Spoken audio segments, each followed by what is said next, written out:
Welcome again to Sharia Crime Stoppers. We do webinars normally on Tuesday night.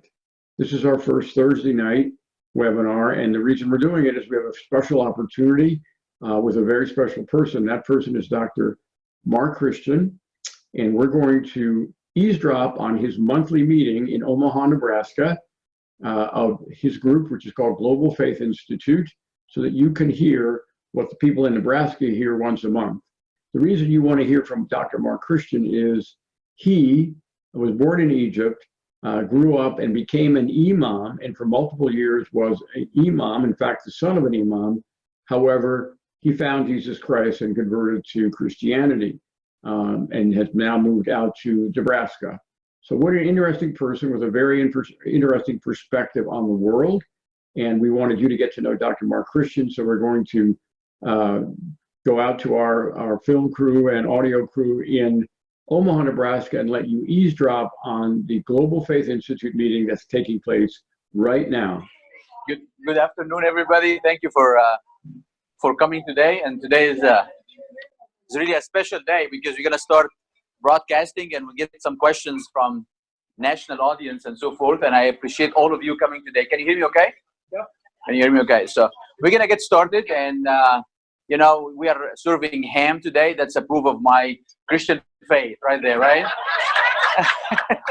I wish it was bacon though, because I like bacon more, but well, we take whatever it takes. So I have to introduce myself because we have completely new group of new audience today, because they are on here somewhere, and I put a new white shirt so they can appreciate me and stuff like that. So I'm gonna introduce myself for the newcomers today and for the new audience.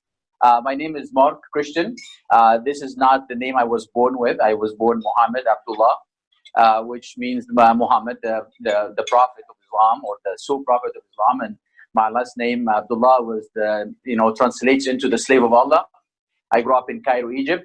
I'm no more slave of anybody. I'm a follower of Jesus Christ, and I praise God for every day, synthesized and submitting myself totally to Him. My story is really long, and trying to put it in a book together, and hopefully we'll finish it soon. And Vicky is working hard to help me get this done, and hopefully it will be out very soon. Really, my background, for those who are here for first time, I grew up in Cairo, Egypt. I became an imam, which is a religious Islamic leader, by the age of 12, following the footsteps of my dad. And my dad still till today is a very big figure in the Islamic movement in Egypt and in the Middle East. One of the big things that I have been doing, and he is still doing, is leading people to pilgrimage, which is the Hajj, which is going to Saudi Arabia to lead people into Mecca and so forth, and I will be part of that. By the age of 12, I started actually becoming an imam because of my religious upbringing and so forth.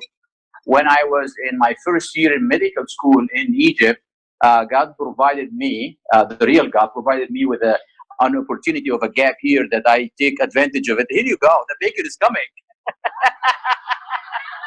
Here you go. Thank you, Robert. It's exact timing. So when I was in first year medical school, I started digging deeper in Islam, theology and history and so forth, because I wanted to equip myself to be the best Islamic leader ever existed. I thought my dad is not good enough. I want to be better than any Muslim leader, and I will lead those people who doesn't know anything about Islam to leave Christianity and leave Judaism and leave everything and just follow Islam, because I'm going to bring them the reasons for this. So God is really have a very good sense of humor, don't you think? Because when I start digging into history, theology, and all the kind of background of Islam, I start finding out that Islam is not a true religion whatsoever. Muhammad is fake. And I'm not saying this to offend anybody, but this is the truth. You know, Muhammad himself, one of the things I found, that Muhammad himself, when he was challenged by the people of his time, whether they are Christian, Jews, or others, about his prophethood, and if he is a true prophet or not, or he's really speaking for God or not, he failed, and he failed miserably to prove himself to be a prophet. And if he failed to prove himself, so there is no way I can be a champion or an advocate for somebody who failed to do that for himself. So instead of becoming the best imam to lead people to Islam, I was so mad, actually, and lived a few years and distanced myself completely from Islam altogether. And my relationship with my parents and my dad especially became very sour, very bad, until they had an attempt on my life in 2003. 2 years later, I moved to the United States. But in those 2 years, the best thing ever happened in my life when I started digging for the truth. And when you dig for the truth, I can tell you this with an absolute confidence. When you dig for the truth, you will find the truth, and the truth is only Jesus Christ, whether in this life or afterwards. And this is, a very quick recap of my journey. When I moved to the United States in 2005, I came in thinking that I know exactly who I am, but I start growing into my faith and understanding my identity as a follower of Christ. And quite quickly, as soon as I arrived, I took advantage of the system that allows me to change my name from Muhammad Abdullah to legally becoming more Christian. And since then, this is my legal name, my identity, and who I am inside out. And got baptized twice, actually. This is how much I'm a Christian today, and baptized twice. And I eat bacon whenever I get the chance. You can ask Vicky. Vicky has an amazing thing. We can eat bacon together with pancakes, and those are the best thing ever, So you get the sweet and the bacon in the same dish. We put those events through Global Faith. I do part of two organizations, and they go hand in hand. Both of them has different kind of intentions. Global Faith Institute, which is what we are talking and speaking at the platform today, is basically to talk about the Islamic movement and to advocate for our values and Judeo-Christian values. And most importantly, we share the gospel. We share the good message of Jesus Christ with everybody we can, and we advocate for those who are victims of the Islamic movement and Islam altogether. I have a huge, big heart for all of those who are left behind. I am free in Christ, but there is 1.3 billion people out there who still believe that Islam is true and is their religion, and they are enslaved by that religion. And I understand more than anybody else, what does it mean to be a Muslim? It means that you are shackled by chains all your life, trying to please an Allah who doesn't exist, or a God does not exist, and trying to make it. And your best hope is to maybe spend some time in hell, and then maybe later on go to heaven. And actually, even the heaven, according to Islam, is not really a heaven whatsoever. It's some form of a brothel where virgins and sex and other things going on, which is at that time when I was a Muslim, I thought this is real, heaven. But right now I look at this, and this is not what heaven looks like. Heaven is to be the presence with God and the presence of Jesus Christ, and this is the best heaven ever that I'm looking forward. And I think this gives me a lot of hope when we are living in the time that we live in today, with everything going in our life and those who are deporting. And I witnessed a lot of good friends deporting lately, and it's an amazing, actually, when we say goodbyes to loved ones and we know that they are in the hand of Jesus, and we are not doing this while crying or afraid where they're going to go, actually out of jealousy that they are deporting and going to a better place, and we are longing to be joining with them in heaven in the presence of Jesus. This is the best thing about following Jesus Christ, and to be in a religion that follows a true God and a saving Savior that is the best ever thing ever happened to humanity, inside out. So the other group that we lead as well is Truth and Freedom Foundation, and basically it's a new group, and I'm part of as well. I see the current status of the United States, and I see that the future is not us, but the generations to come. And all of us have a huge, big heart for this great nation. And we wanted to reach out to those who are under the age of 30, who's going to be our future leaders and the future hope for this country, and to try to override the brainwash and the horrific things that is happening to our youth, whether it's at school or college campuses or our culture or wherever it is, and try to reach out to them and to try to tell them the truth in the most appealing and most easy way, so they can challenge them to think, challenge them to understand the agendas of the left and the agendas of the deception that is going out there, and to try to change their hearts and minds so they can stand firm for the same truth that made this country great and assure them for heaven as well. Okay, so those are the two platforms that we are working on.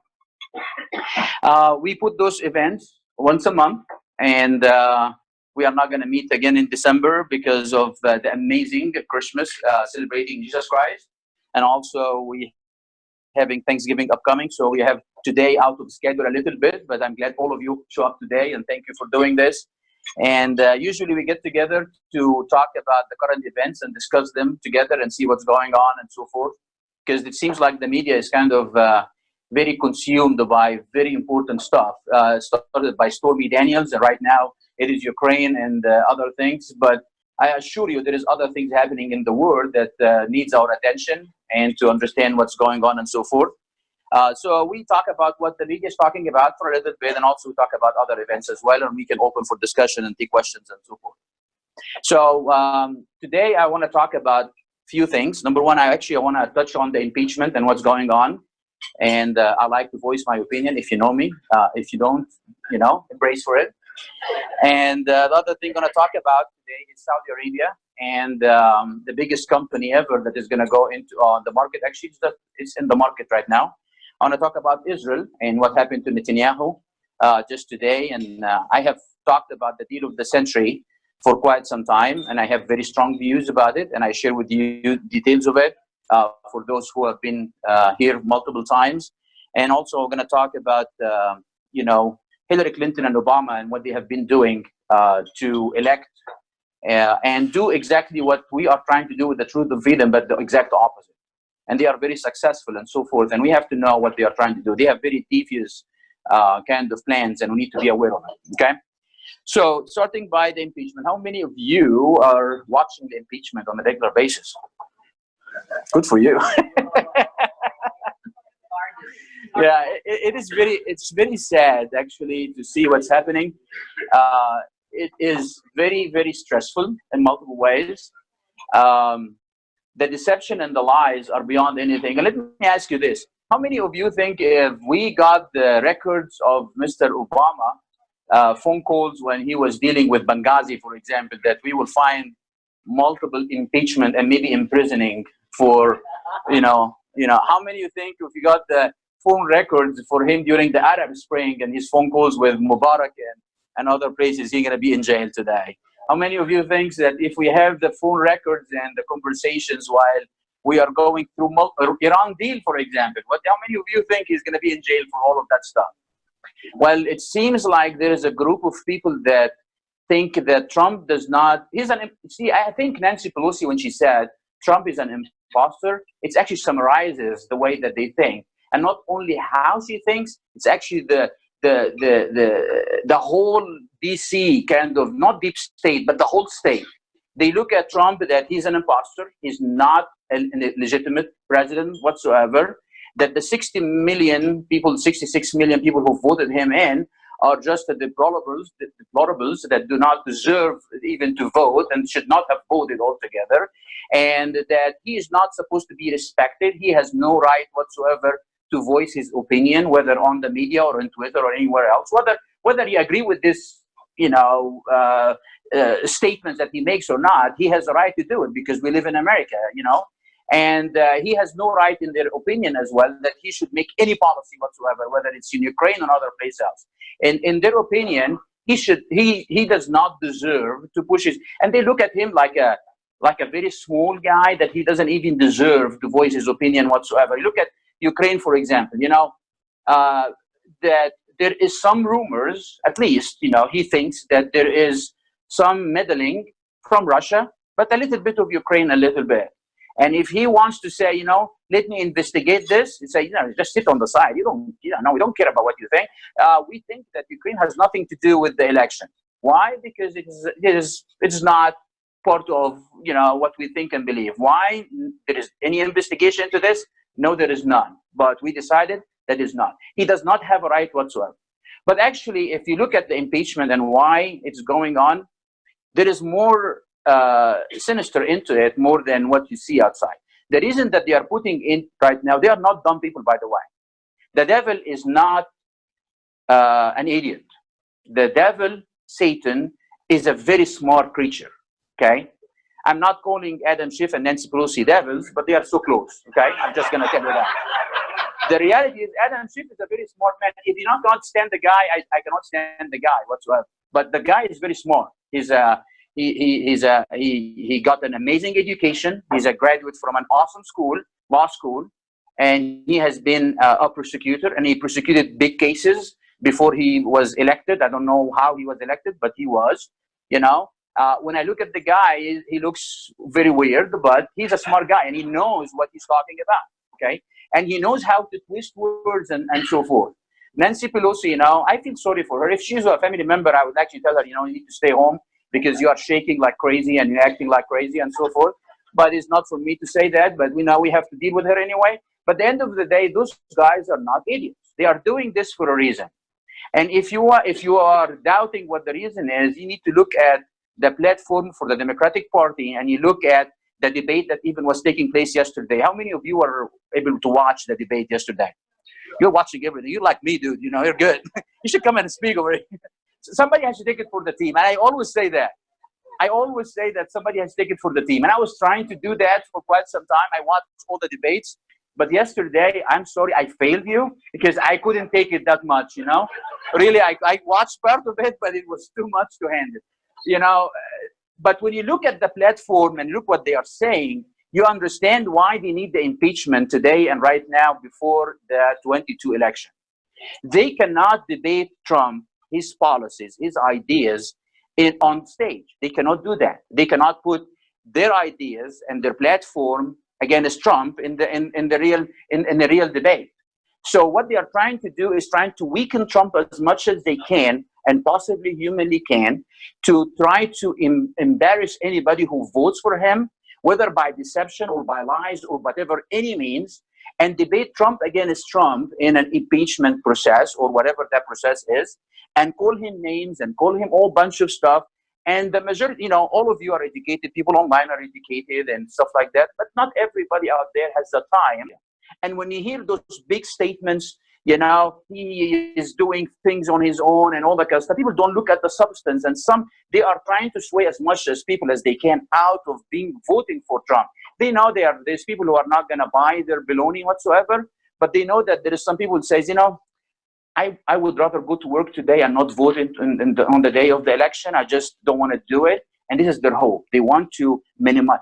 I'm going to tell you this. When they see the Trump rallies and they see the number of people showing up, it scares the heck out of them.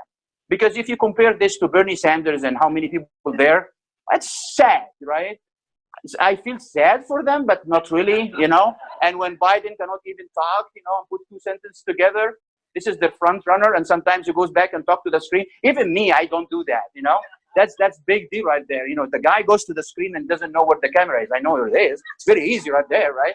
So their platform, their personnel, look at Kamala Harris and look at all of them. They don't know even what they're talking about. And the front runner right now is Pete Buttigieg. He doesn't have experience in whatsoever. And his Christianity is, you can be a homosexual Christian. I don't know where they find this in the Bible, but obviously he did somewhere.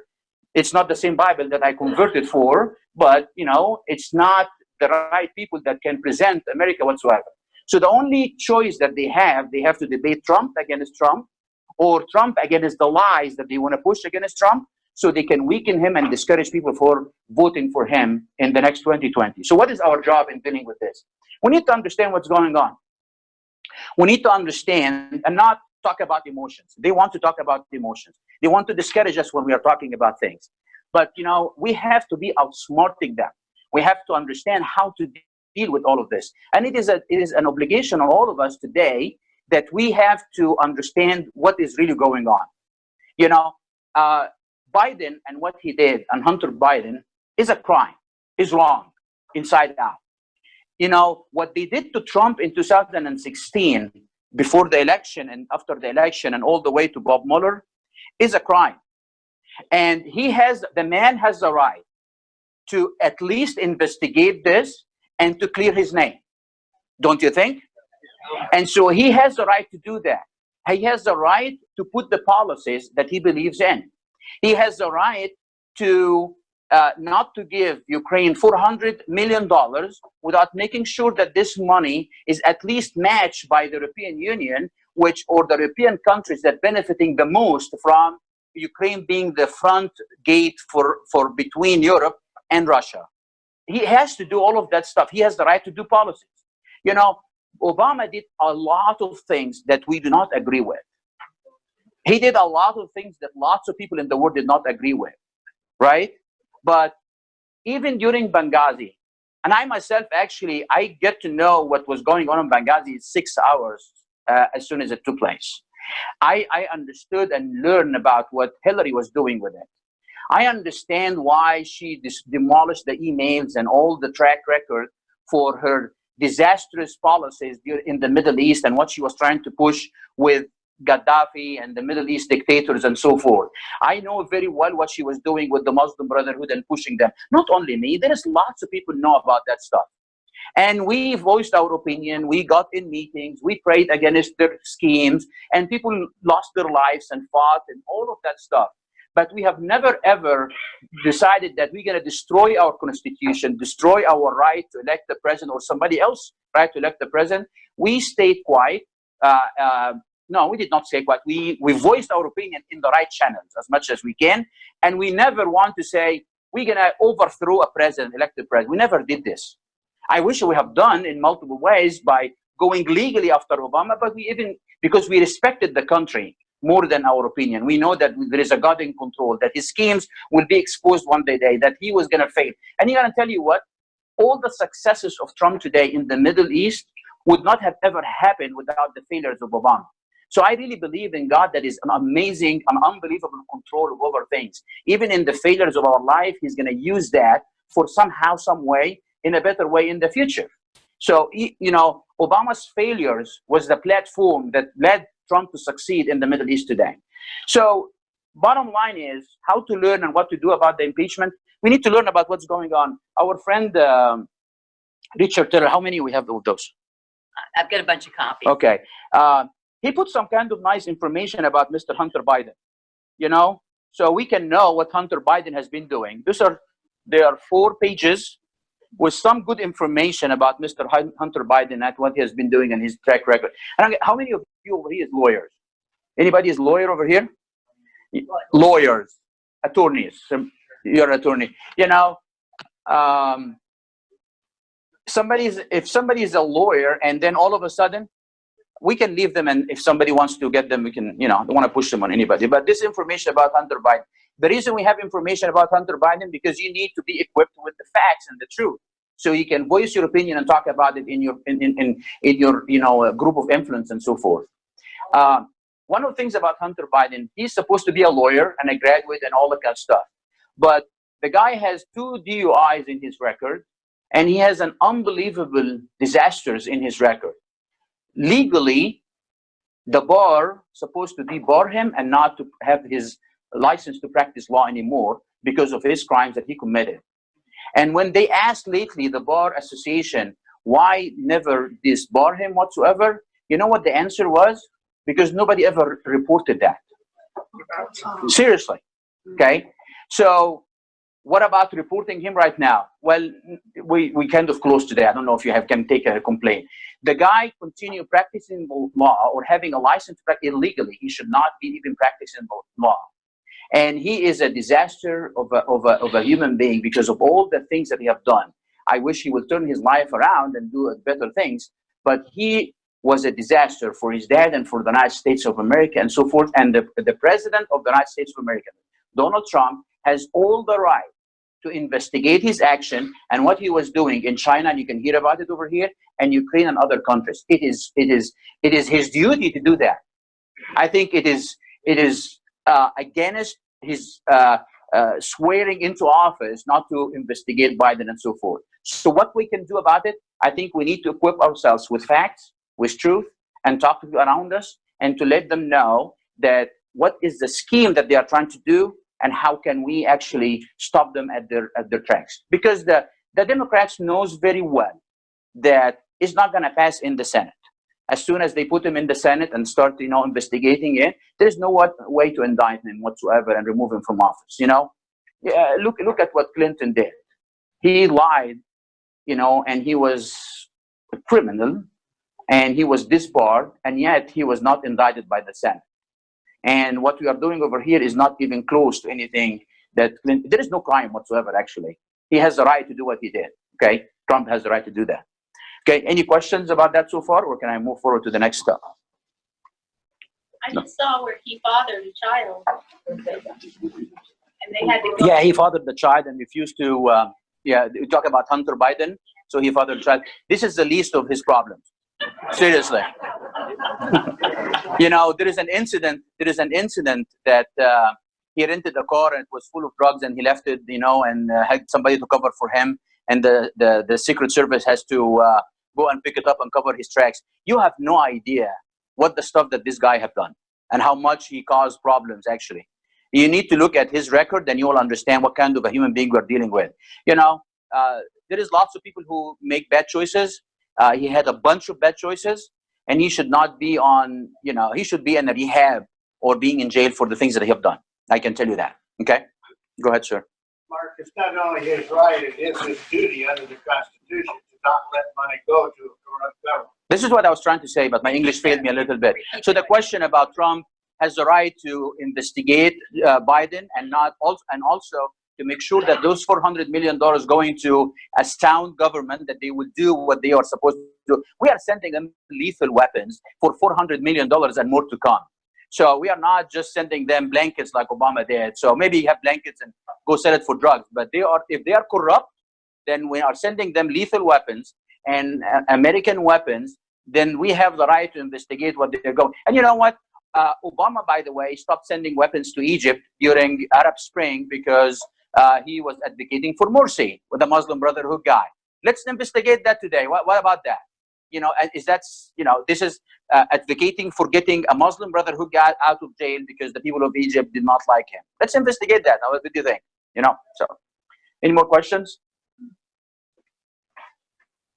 And don't watch the impeachment. I'm glad it's gone. You know, Adam Schiff is very hard to watch. I'm telling you that. The second thing is, I want to talk about, you know, maybe we'll touch about Israel very quickly because it ties everything together. You know, one of the biggest policies of Obama was the Middle East. And one of the biggest policies of Trump administration since day one is what he's trying to do also in the Middle East to oppose what Obama did or override what Obama did. And I talked a lot about the deal of the century in the group over here. How many of you heard about the deal of the century before? Quite enough, you know, but there's people who have never heard before, so you missed a lot of good information, so you need to come again, okay? Deal of the century, to summarize it very quickly, Trump has a very ambitious plan that he wants to, for the first time ever, recognize the sovereignty of the state of Israel and give Israel the right to exist, to govern, to have its own capital, to recognize its victories, and to have a good relationship with its neighbors. Is it anything bad about that? No. I think it's a country that is in existence, and we can just recognize that, and we can give it its right and so forth. Some people don't like Israel or hate Israel. That's not the point. The point is Israel has been in existence, and we have to recognize its sovereignty, and it's one of the real best friends of the United States of America, okay? Some people have different views about it. I'm a strong supporter of the state of Israel. And what Trump is trying to do is an amazing thing, because I hate bloodshed.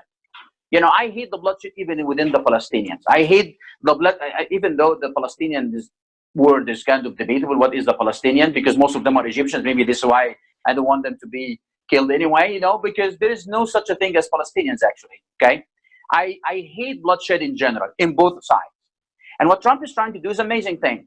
And he's not only just trying to bring some kind of peace, he's trying to bring the Muslim countries, the big Muslim countries like Saudi Arabia, United Arab Emirates, Egypt, and other nations to come together on the table with the state of Israel and end all hostility, end all fights, end all kind of problems, and for the first time work with each other, recognize each other, and start having trade and kind of, you know, mutual benefit with each other, based on recognition that Jerusalem is the capital of Israel and other things.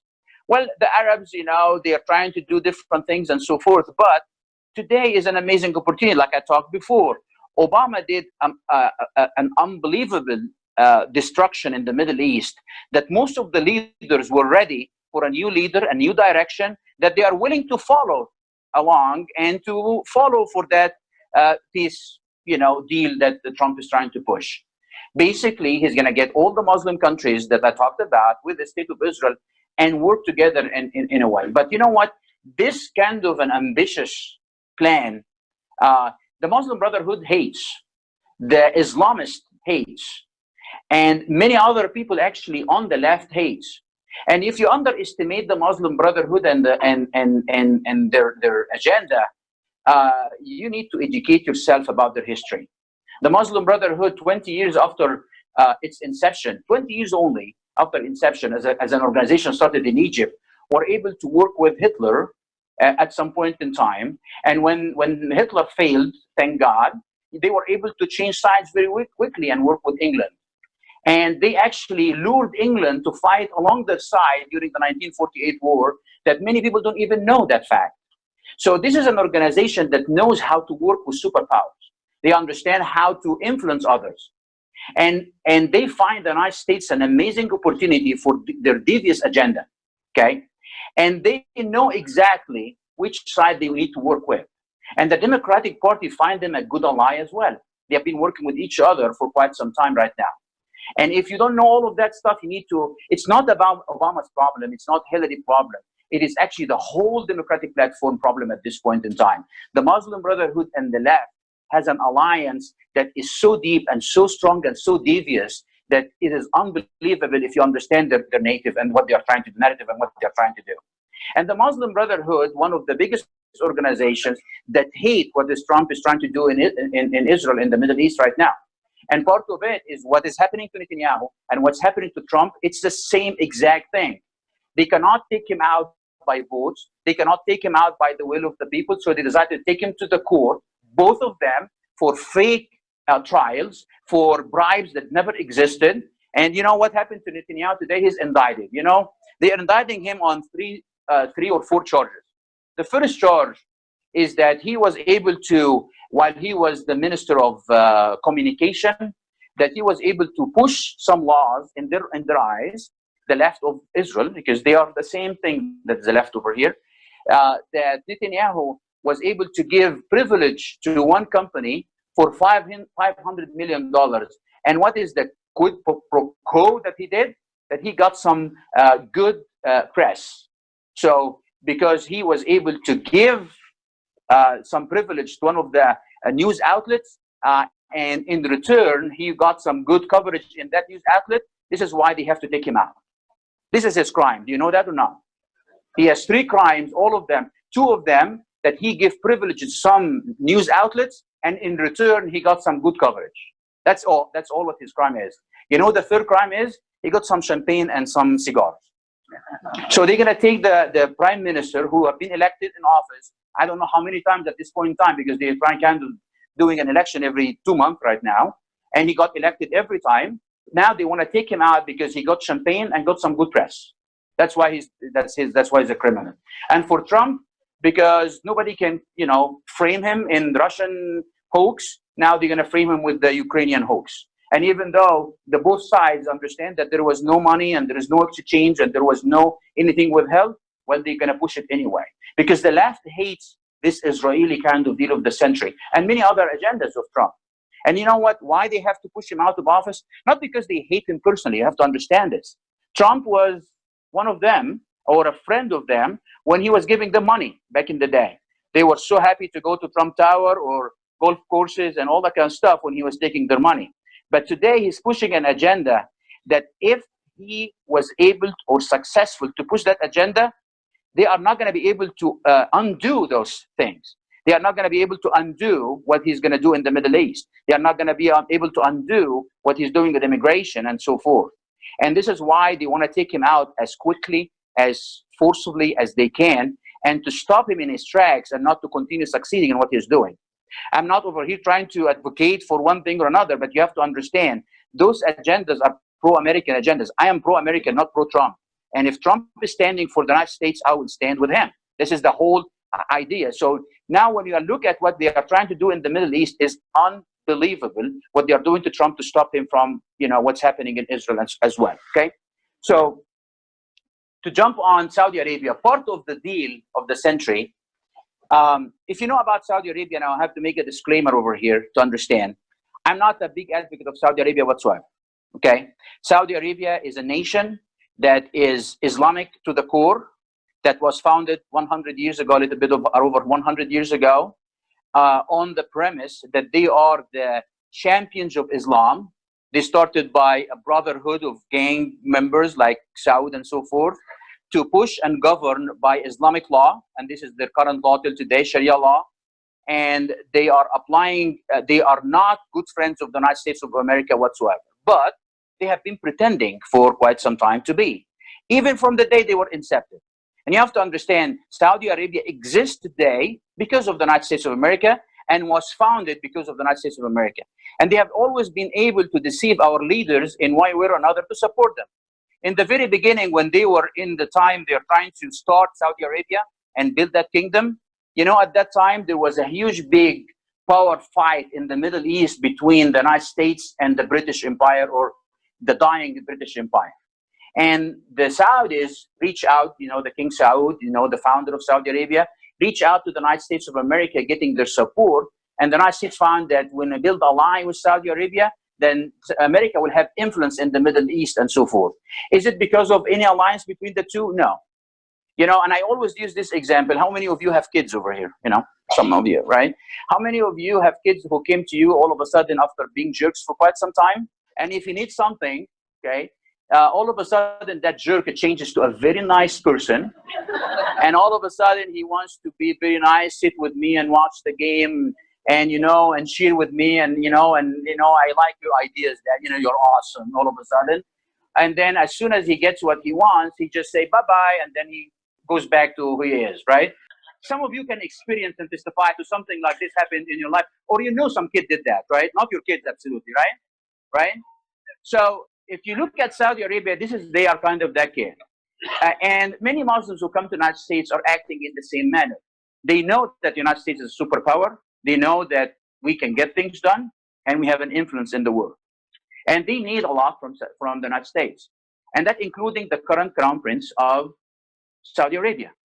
You know, what Obama did in the Middle East scared all the leaders of the Middle East.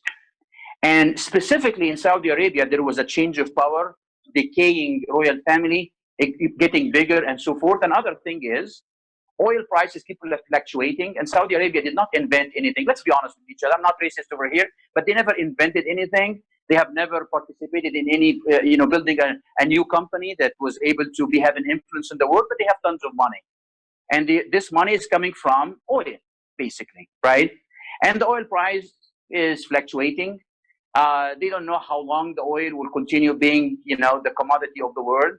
With the Tesla coming up, everybody's going to have a Tesla, so nobody's going to need an oil anymore. That's a joke itself, okay? I don't like even Tesla, by the way. I can make my opinion about that, okay? So Mohammed bin Salman, the crown prince of Saudi Arabia, found Trump an amazing ally. And he decided that I'm going to build an ally with Donald Trump. And one of the things that he's going to do, he actually was catering to Trump by defanging the Muslim Brotherhood in his country, in Saudi Arabia, which is a huge big thing, and also defanging the Islamic movement and taking all of those vicious imams who have been calling for the death of America within the Saudi Arabia fabric that give birth to those who did the 9/11. He took all of those imams off their, of their mosques and off their, platform. And some of them, when they were not willing to go peacefully, he was able to put them in jail. This was the crown prince of Saudi Arabia. Why? Because he wants to please Trump. And in return, he needs some things from Trump. He wants that Trump and the United States support his uprising kingship. He was changing the royal family in its place. And one of the big things that is talked about today, he wants to diversify the Saudi Arabian economy. He wants to stop depending on oil 100%. He understands, recognizes that he cannot build companies, he cannot do inventions, he cannot have things that of value other than selling oil. So he decided, like any rich kid, he's going to take the money that he has and start investing in others who are able to have good companies and so forth. And no place other than the United States of America that will able to liquefy his company that he has, which is the oil company that he has, and then reinvest that money in the market so he can start having money coming into his country in Saudi Arabia from different resources, from Apple or from Google or from the market or whatever, other than getting from, oil. And he had been waiting to put the company on the market until the deal of the century is announced, because it's part of the deal of the century. But he kept on waiting and keep waiting until finally he was able to put it on the market, even without the deal of the century completely, materializing. And this is today what we are dealing with. Okay, they start putting the company on the market. So how can we deal with this? What can we think about the future of Saudi Arabia with this enormous amount of funds and money that they will invest in Saudi Arabia? They are looking on having a basket of $2 trillion. Imagine that you have $2 trillion investment in the United States market or in European market. They can easily, and this is actually not something that I'm saying, Mohammed bin Salman himself, the crown prince, says, I will have enough money to buy Google, Facebook, Microsoft, and all the companies in the United States. And, think about it. How much, Amazon worth? 100 billions? And then you add another 2 and 3 and 4, $500 billion is enough to buy all of those companies. They are not going to let him do that literally, but he is willing to push money and find others to push money to invest. And how much they're going to have an influence on the United States of America in the future? Well, it will have a lot of influence. But if we have a strong government in the United States, we can be able to use the Saudi Arabia new intentions and new directions so it can serve our purpose and our national security. But if we start having a horrible country, a horrible leadership in the future, and a democratic future, make no mistake, Mohammed bin Salman can flip immediately and change his direction. What he wants is, he wants to sell the company, diversify his economy, invest in the United States of America. Trump tell him, if you want to do this, you need to do 1, 2, 3, or 4. He says, amen, I will do it. But if it's an Obama is telling him, well, can we help you push the Muslim Brotherhood in Egypt, another country? Do you think he's going to tell him no? He's going to say, amen, I will do it. So it is very important actually to continue having a strong government that kind of tame that beast, the Saudi Arabia, because it's a real beast that we have to continue taming. Otherwise, if it gets out of hand, serious things can happen. And this is the problem of the United States of America.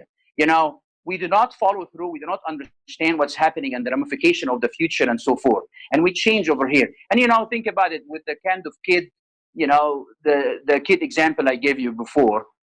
If you have two parents that actually are having a good relationship, married, men and women, not two men, not two women, two men and women, and having kids, and if the kids who's a jerk all of a sudden change and trying to be nice, then they will try to say, okay, I will give you the new car you're looking for, I'll give you the stuff you're going to do, but we're going to work together so you can better your life and you can be a better kid in the future, enough of being a jerk. Don't you think that's going to happen? But if you have two parents who are divorced and fighting with each other in an ugly fight, and they have no anything in common whatsoever, you know what kid is going to happen? He's going to get a car from one parent, and as soon as the other parent will try to lure him in something else, so you can do it, and the kid will go down the hill, and things are going to be bad. That's exactly what have happening in the United States. If we have a strong political system that we can debate ideas, but not fight with each other, not to kill each other, not to call each other, a bunch of lies, not to call somebody deplorable or somebody illegitimate or imposter and all that kind of stuff, then we might have a strong future in the United States that actually can have a strong influence in national security in the future. And this is what we are lacking over here in the United States. So until we have a good marriage in our political system, which is when we clear the swamp and drain the swamp and all that kind of stuff, maybe we can have a strong economy, a strong country. But until then, we need to fight hard to continue having a leadership that can tame the beast of Saudi Arabia and tame the beast of others out there that is waiting to destroy this country from within. Okay? Go ahead. There's a question online. There's a question online. Isn't the royal families starting to allow women to drive cars without going out with men? And are they going to continue that, or could they flip it around and revoke all of that? Well, Saudi Arabia have done lots of changes to help to cater to Trump demands. So yes, they let women drive. I don't know how good that is, but it is. I'm sorry. Don't hate me. My wife is not here, so I can do that. Make that joke, okay? So letting women drive, or getting Travolta to go over there and visit, or having a party and music festival you know, those are changes, and they are real changes. Yes, I agree with that. It was something that I've never imagined is going to happen over there.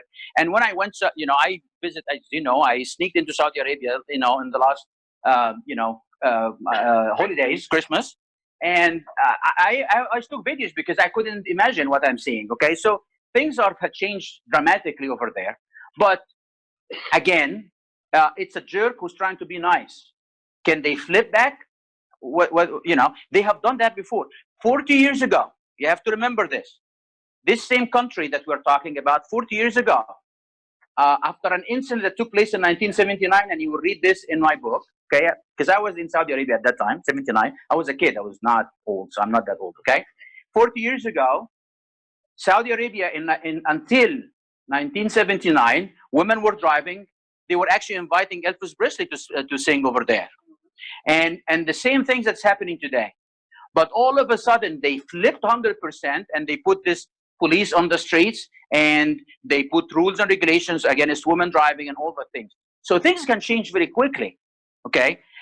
They are doing good stuff right now. Can it go back? Yes. If we have a strong government that is telling Saudi Arabia, your changes is not gonna, you know, if you start going back your old ways, if you start chanting death for America, if you start chanting for death for Israel of the puppets over there or in the mosques, then we are not going to let you continue investing and we'll capture your money and so forth. So we have the power of Saudi Arabia, but we have to have a strong government to exercise that power. Make sense? Do you have a question? Go ahead. Does President Trump realize the beast he's dealing with? Well, I can tell you this. The question is, does Donald Trump realize the beast he's dealing with? You know, if Trump is good at one thing, he realizes the beast out there. Okay, he's very good at that, and he doesn't trust. You know, you heard him talking about Ukraine. You know, he doesn't. He's not. He's a New Yorker who doesn't buy BS. I can tell you that, and he understands BS. Actually, you know, Mohammed bin Salman, his name is BS, MBS. So Mohammed BS. So that's a good name right there. You know, we didn't choose that name for him. He did it. So he knows what he's dealing with. Plus, he has good people around him that is telling him what to do and what not to do. Unfortunately, there is people like those people in Ukraine, and we saw on stage. But still, there is good people around him that they know what they're doing. Okay, go ahead, sir. Can you give us an update on the Kurd situation? Last time you talked a little bit about Turkey and Syria and the Kurds and Trump. Yeah. Repeat the question. So the update on the Kurds and what's going on. And last time I delved into Kurds. So the update, or do you want me to go? What is your Just an overview, just a high level. high level? When we met last time, we talked about the Kurds and so forth. And here is the amazing thing. When we met last time and talked about the Kurds and what he's trying to do, we did not know about Abu Bakr Baghdadi about to get shot, right? And one of the things, by the way, that Abu Bakr Baghdadi was captured and killed in Syria, in the same area that was the Kurds was in existence in it, right? So he always on the move, okay? And I don't have specific information about this, but when you look at Trump pulling the forces out, and Abu Bakr Baghdadi decided for the first time he's not going to take the next move and staying in the same place. We don't know if this was a strategic thing to let him let his guards down and stay so he can get bombarded and shot like a dog in the tunnel. So we don't know what is that. Trump has the right to do his policy. If he said to the American people, I am going to pull the American soldiers out of a war that has no end to it and has purpose to it, he has to deliver on that. Okay?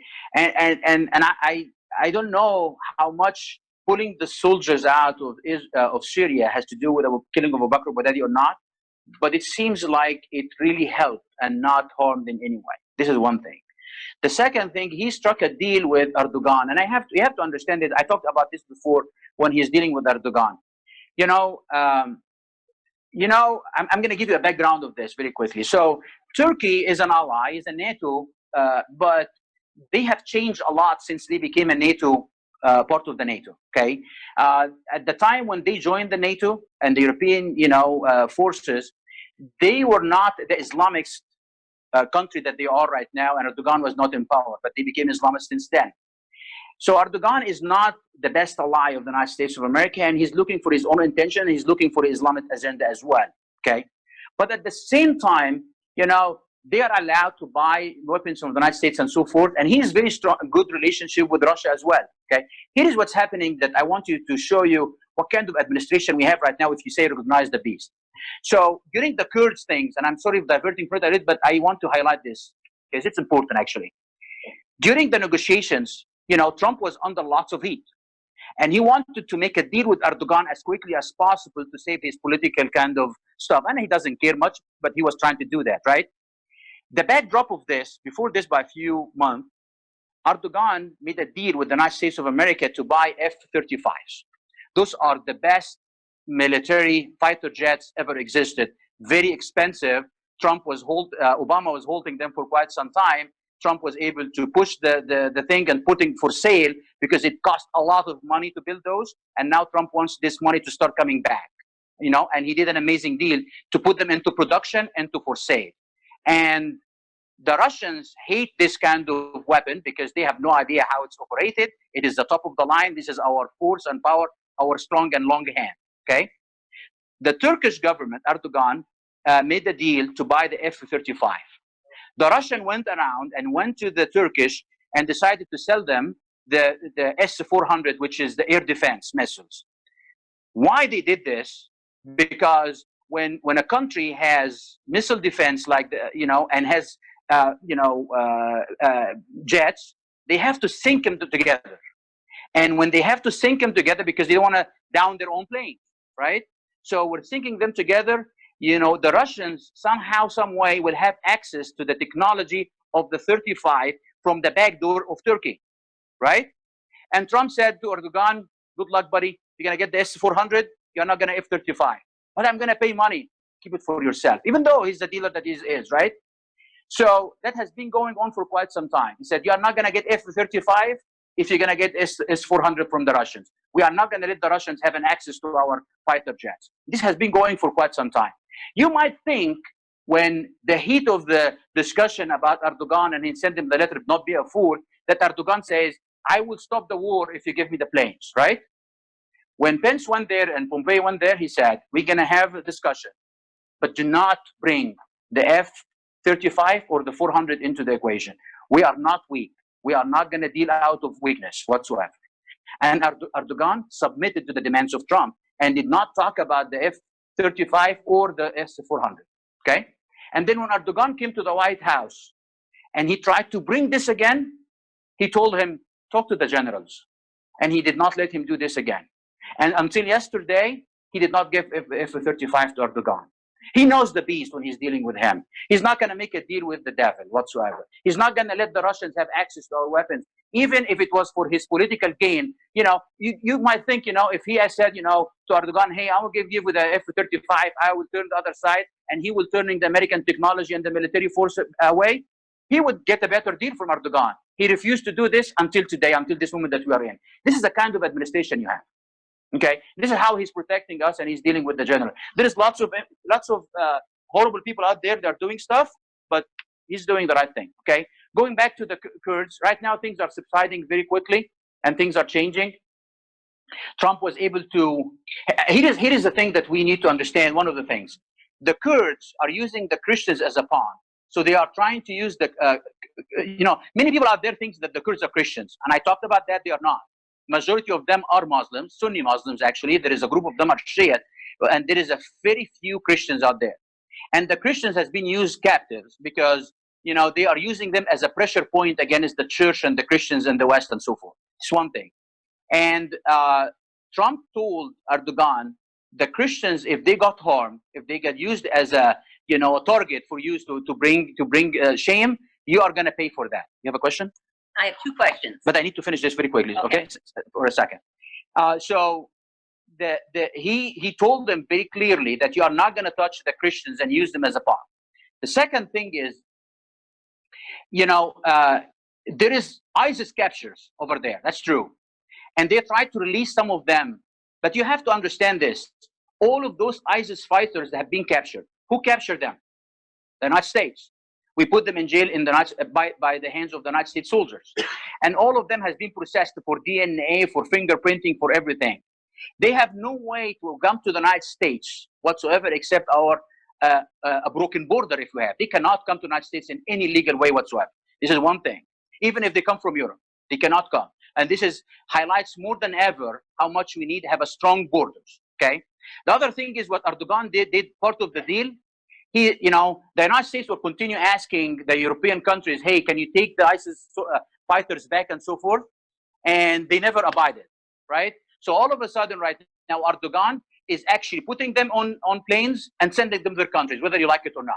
So the ISIS fighters right now that has been in capture from Belgium, from France, from England, from Germany, from many countries, they have been shipped to their countries to deal with them because it's not our problem. We're not going to pay for them and their health care forever. It's not going to happen. So I think it was a great deal with the Kurds, whether we like it or not, but this is the best deal we can get. It's a bloodshed that we should not be part of. Can you help with the questions? I'm sorry. One question. Is Saudi Arabia, are we friends with them just because they're an oil magnet, or is there another reason?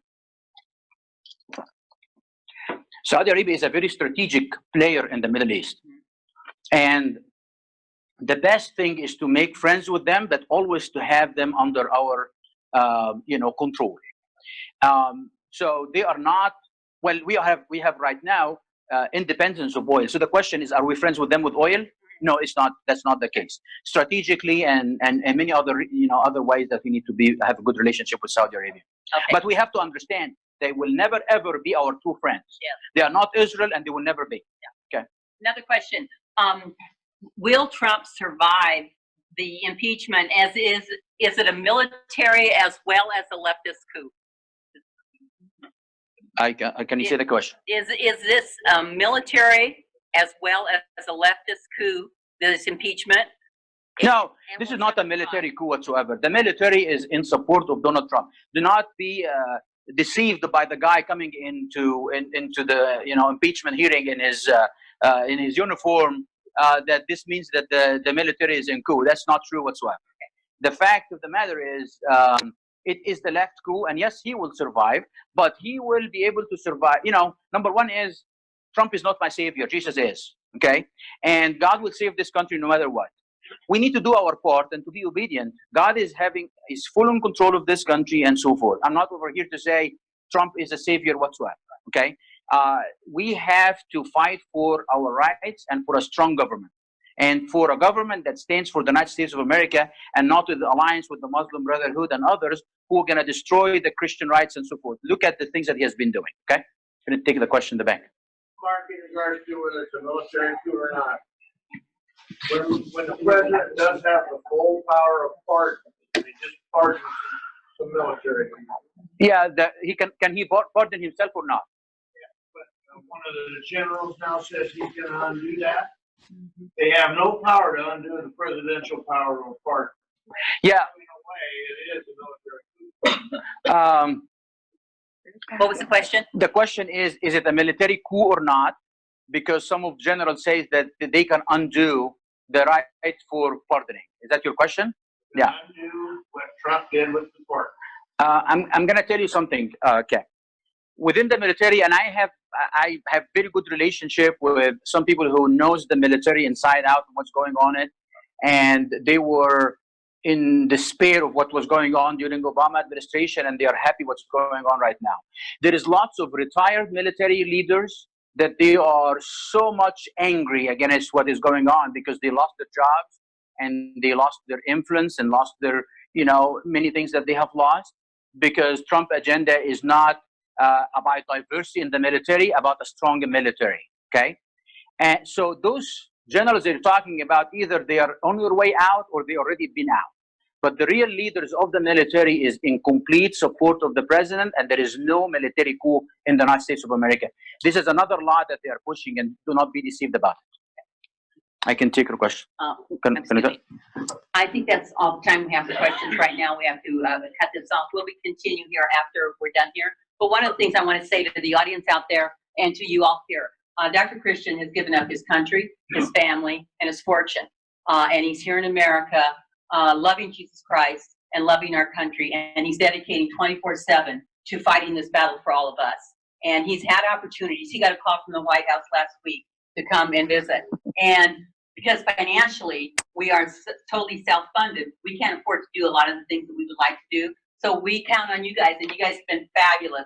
We've been working at this for 8 years, but we need your support. And so out there online, if you can help us out, go to globalfaith.org, and anything that you can give to help us, to help Mark get closer to Trump, get closer to the decision makers out there, we really, really would appreciate it. And so we just want to thank you for that.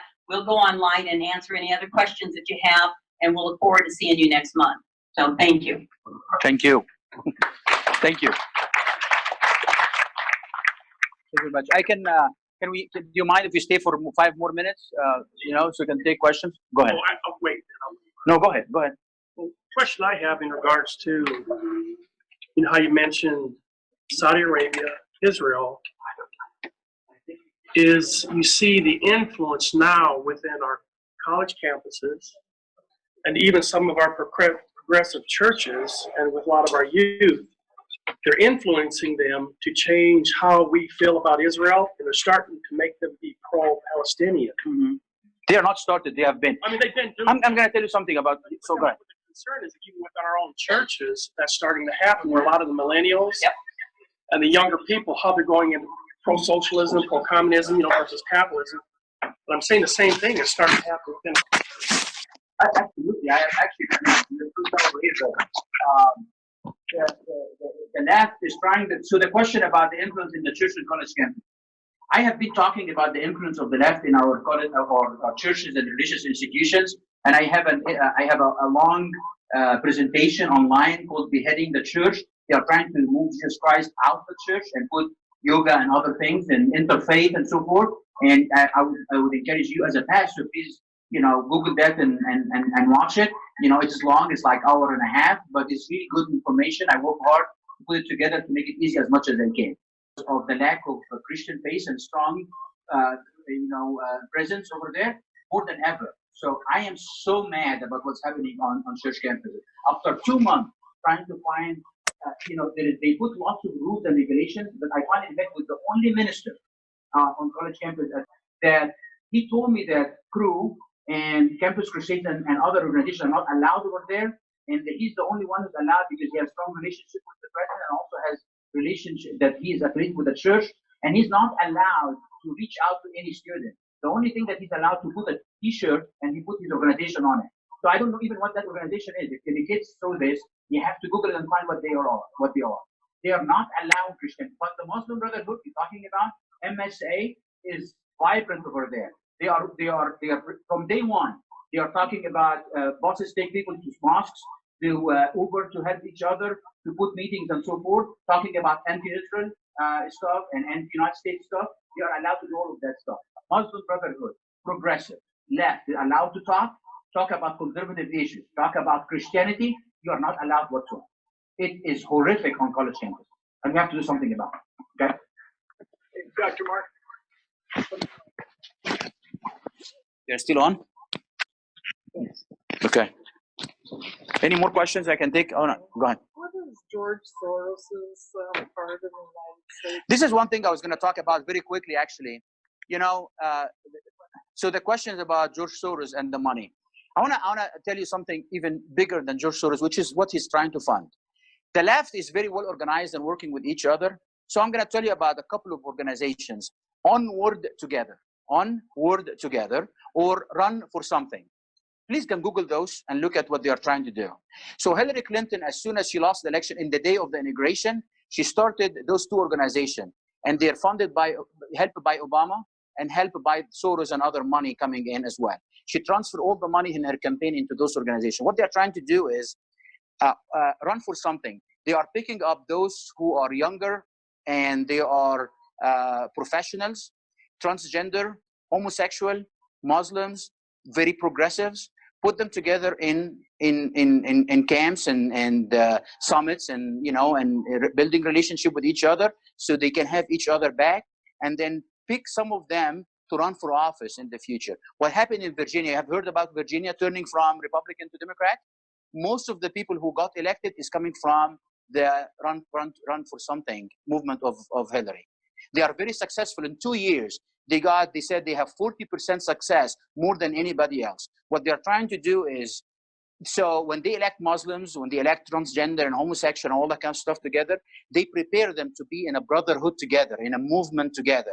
And they say they are the future senators and congressmen and even the president. This is not my words. This is their own words. If you go to the website, Run for Something, and you look at the faces of all the people over there, so in the future, all of those who are going to get elected to office, they have to backing the Muslim Brotherhood person. They have to back the transgender agenda. They have to back the homosexual agenda. They have to back the pro-abortion agenda, all of that stuff, because they are building, they are not just letting them win in office, they are making them brotherhood together.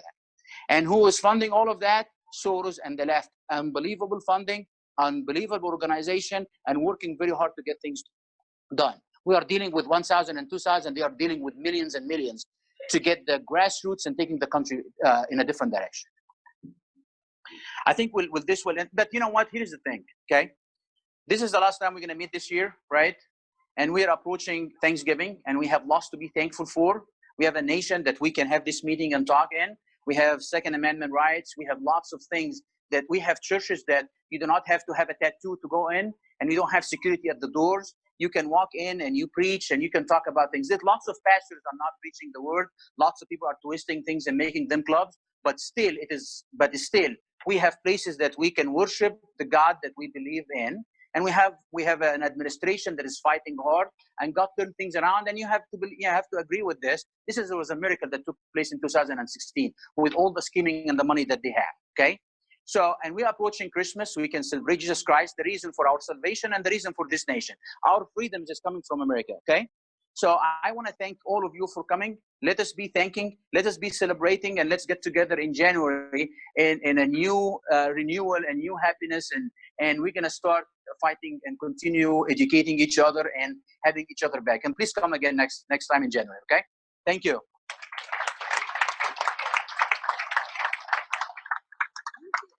There you have it. The insight that we wanted to provide to you about the Global Faith Institute and Dr. Mark Christian.